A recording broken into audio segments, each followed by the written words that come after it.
6 ya mapenzi iliyoishia Dar es Salaam. Amina na Kelvin walikuwa katika uhusiano wa mapenzi kwa miaka 6. Walikutana chuoni na kuanza kama marafiki kabla ya urafiki wao kugeuka kuwa mapenzi makubwa. Kila mtu aliyewafahamu aliamini kuwa siku moja wangefunga ndoa. Walipitia mengi pamoja. Wakati wa furaha walikuwa pamoja na wakati wa shida walishikana mkono. Amina alimwamini Kelvin kwa moyo wake wote na Kelvin alionekana kumpenda Amina kuliko kitu chochote duniani. Baada ya kumaliza masomo, Kelvin alipata kazi nzuri Dar es Salaam. Ilikuwa fursa kubwa ambayo hangeweza kuikataa. Siku ya kuondoka, Amina alikuwa na furaha, lakini pia alikuwa na hofu. "Usinibadilikie ukifika huko," alisema huku machozi yakimtoka. Kelvin alimkumbatia na kusema, "Miaka 6 yote hii nimekuwa na wewe. Hakuna kitakachotutenganisha." Miezi ya kwanza kila kitu kilikuwa sawa. Waliongea kila siku, walipigiana simu kila usiku na walitumiana ujumbe muda wote. Lakini kadiri muda ulivyopita, mawasiliano yakaanza kupungua. Kelvin alianza kuwa bize. Simu zilipungua, meseji zilichelewa kujibiwa na mara nyingi alikuwa na visingizio vya kazi. Amina alijitahidi kuelewa, lakini moyo wake ulianza kupata mashaka. Siku moja alipokuwa akitazama mitandao ya kijamii, aliona picha ya Kelvin akiwa na msichana mmoja kwenye hafla ya kampuni. Walionekana karibu sana. Amina alimtumia picha hiyo. "Huyu ni nani?" Kelvin alijibu, "Ni mfanyakazi mwenzangu tu."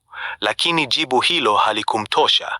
Kadiri siku zilivyoenda, ugomvi ukaongezeka. Kila mazungumzo yaligeuka mabishano. Miezi michache baadaye, Kelvin akawa anapotea kwa siku nzima bila mawasiliano. Amina alianza kulia karibu kila usiku. Alikumbuka ahadi zote walizowahi kupeana. Usiku mmoja alimuita Kelvin, "Niambie ukweli, bado unanipenda?"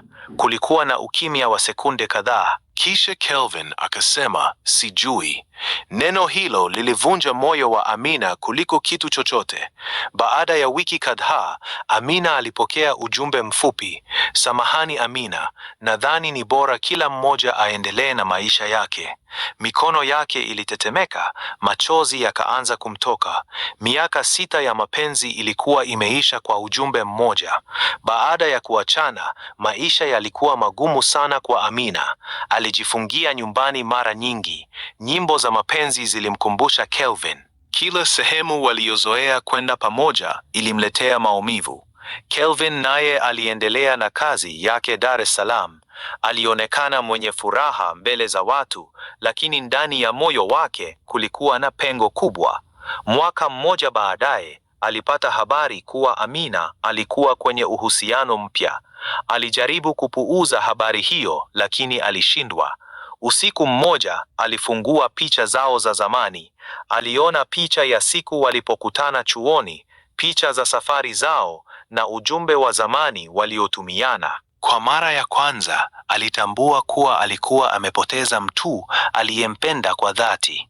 Miezi ilipita. Siku moja alipata habari kuwa Amina alikuwa amechumbiwa. Habari hiyo ilimuumiza sana. Alitamani kumpigia simu, kumuomba msamaha na kumwambia bado anampenda, lakini alijua kuwa alikuwa amechelewa. Siku ya harusi ilipofika, Amina alikuwa amevaa gauni jeupe huku akitabasamu mbele ya wageni. Alionekana mwenye furaha, lakini ndani yake kulikuwa na kumbukumbu ambazo hazingeweza kufutika. Wakati huo huo, Kelvin alikuwa amekaa peke yake ufukweni mwa bahari ya Dar es Salaam.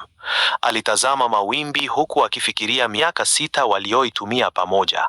Alikumbuka ahadi zake, alikumbuka jinsi Amina alivyompenda, na alikumbuka kosa lake kubwa zaidi, kutokupigania mapenzi yao wakati yalipoanza kuyumba. Jua lilipozama, Kelvin alifuta machozi yake na kutabasamu kwa huzuni.